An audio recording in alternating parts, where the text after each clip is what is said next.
जायचा 786 YouTube channel बनाने का मकसद ये था कि वैदिक एस्ट्रोलॉजी की जो भी नॉलेज मेरे पास है वो मैं आपके साथ शेयर कर सकूं।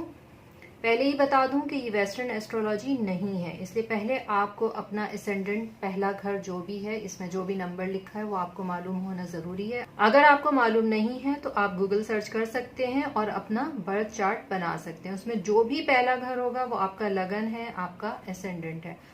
आपका सन साइन जरूरी नहीं कि आपका एसेंडेंट भी हो। जो भी मेरी वीडियोस को शुरू से फॉलो कर रहे हैं वो जानते हैं कि सन साइन और एसेंडेंट में क्या फर्क है। तो इस तफसील में हम जाए बगैर आज की वीडियो शुरू करते हैं।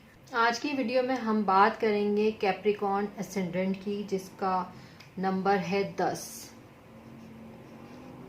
बाकी नंबर हम इसी तरीके से सीक्वेंस में लिख देंगे। 12 घर हैं हमारे पास। तो ये हो गया कैप्रिकॉर्न एसेंडेंट, कैप्रिकॉर्न लगन। कैप्रिकॉर्न का लॉर्ड है सैटर्न।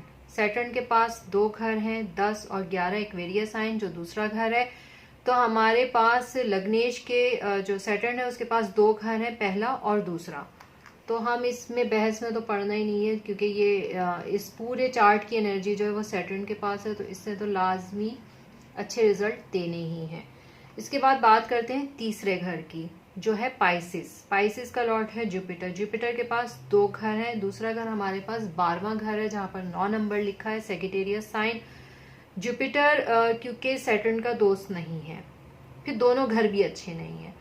तो जब घर भी अच्छे नहीं है, दोस्ती भी नहीं है, तो सीधे सीधे यहाँ पर जुपिटर हमें नेगेटिव रिजल्ट इस जायचे में देगा। बात करते हैं 4th हाउस की। 4th हाउस में नंबर 1 लिखा है, जिसका साइन है एरीज। एरीज का लॉर्ड है मार्स। मार्स के पास 2 घर हैं, 8 नंबर लिखा हुआ है, 11वां घर है, स्कॉर्पियो साइन है, इसका लॉर्ड भी मार्स है। मार्स और सैटर्न दुश्मन है आपस में, तो दोस्ती का तो सवाल ही नहीं पैदा होता। कैप्रिकॉर्न के जायचे में मार्स हमें दुश्मनी के ही रिजल्ट देगा, दोस्ती के तो बिल्कुल भी नहीं। इसके बाद बात करते हैं जहां पर 2 नंबर लिखा हुआ है और इसका साइन है टॉरस। टॉरस का जो लॉर्ड है वो वीनस है। वीनस के पास 2 घर हैं, दूसरा घर हमारे पास 10वां है जहां पर 7 नंबर लिखा है, लिब्रा साइन है। तो वीनस की एनर्जी हो गई 5 और 10 की। दोनों घर अच्छे हैं। एक हमारे पास त्रिकोण आ गया है, बहुत ही ज्यादा जो अच्छा घर है वो हमारे पास मौजूद है। फिर वीनस और सैटर्न आपस में दोस्त हैं, तो वीनस हमें इस जायचे में बहुत अच्छे रिजल्ट देगा, तो ये पॉजिटिव में आ जाएगा। इस जायचे में वीनस के हमें बल्कि बहुत ज्यादा अच्छे रिजल्ट मिलेंगे। इसके बाद बात करते हैं 6th हाउस की, जहां पर 3 नंबर लिखा हुआ है, जिसका साइन है जेमिनी। जेमिनी का लॉर्ड है मरकरी। मरकरी के पास 2 घर हैं, जहां पर 6 नंबर लिखा हुआ है, विर्गो साइन है, इसका लॉर्ड भी मरकरी है। तो हमारे पास मरकरी की एनर्जी 6 और 9 घर की है।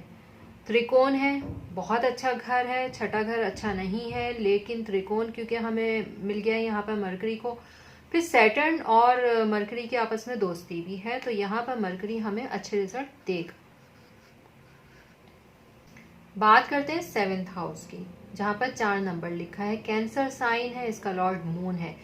कहने को ये हमारे पास केंद्र में मौजूद है, लेकिन मून अगर सैटर्न को दोस्त मानता भी हो, लेकिन सैटर्न मून को दोस्त नहीं मानता। जब भी मून और सैटर्न का कॉम्बिनेशन होता है तो ये विष योग बनाता है, जो कि अच्छा असर नहीं होता, जहरीला मतलब हो जाता है। तो साढ़सती भी आती है, मून और सैटर्न के कॉम्बिनेशन से साढ़सती लगती है।